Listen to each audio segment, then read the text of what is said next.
Is math the only problem that comes to mind whenever you hear problem solving? Anytime you hear problem solving, there's a problem. The only thing that comes to mind for you or your child is math. There's so many obstacles in life way beyond math that we need to let our children know that when they come across, they need to be able to find their way around them. It could be with their friends, it could be social, it could be emotional, it could be technical, it could be business, it could be anything, finance. Whatever it is in life, there would always be a problem. And as parents and educators, we need to be able to guide children on how to solve problems.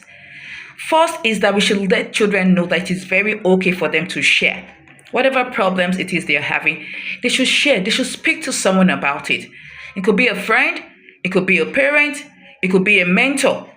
Learning to share will actually help them to have another perspective of what this problem is all about. Remember, a problem shared is a problem half solved. Secondly, our children should be able to explore different solutions to a problem.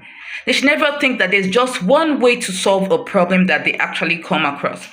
For example, your child could be having a problem with a particular friend, and you think the only way to solve this problem is to stay away from that friend. Remember, you could also actually tell your child that by being nicer to that friend or by trying to be more empathetic towards that friend, you could actually solve the problem. So there's never one way to any problem. There are so many solutions to a single problem. So they should be able to explore different solutions to a problem. Thirdly, we should let our child try different possible ways to solve a problem. And they let them know that it is very, very okay to fail. So if your child is actually trying to fix a broken toy, or is actually trying to earn some money, or is actually trying to get around with some schoolwork, let them explore different solutions. Even if they fail, let them know that it is okay for them to keep trying again and again. They shouldn't think that because I've tried one solution, it doesn't work and that is the end of it. They should be able to try others. We should also allow our children and guide them to weigh the pros and cons of the solutions that they actually bring to the table. For example, your child is actually facing a bully at school, and then the solution that he is bringing or you are suggesting is stay away from the bully. Weigh the pros and cons. If I stay away from the bully, will the bully stay away from me? If I report the bully, maybe the bully can actually try to corner me at a place and harm me. What can I do? What are the pros and cons of whatever solution that you're actually bringing to the table? That way we're able to actually look at the best solution for all the problems that we may actually have. We should also let our children know that it is very okay for them to make a mistake.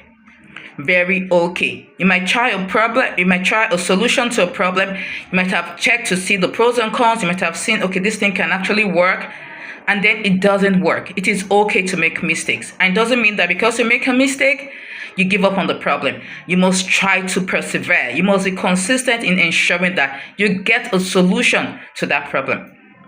As parents, we should also learn to lead by example. So if there's a problem in the house, there's a problem involving the family, it could be anything.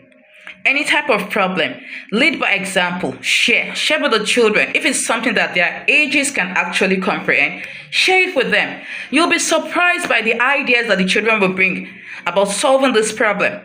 So lead by example. Tell them these are the different solutions you want to try in solving this problem, and let them put in their own suggestions on how to go around about this problem.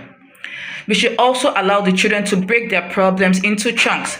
Many times when we look at a problem on the whole, it looks very, very big and looks like, oh, I'm not able to go about this thing. But when we break them down into smaller chunks, it's always easier for us to manage.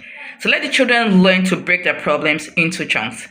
And finally, they should learn from other people. There is no problem that is new.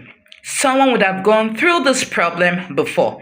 So ask around, what have other people done in regards to this type of problem? How were they able to solve this problem? What did they do right? What did they do wrong? How can I get better in my own way in solving this problem? So learn from others.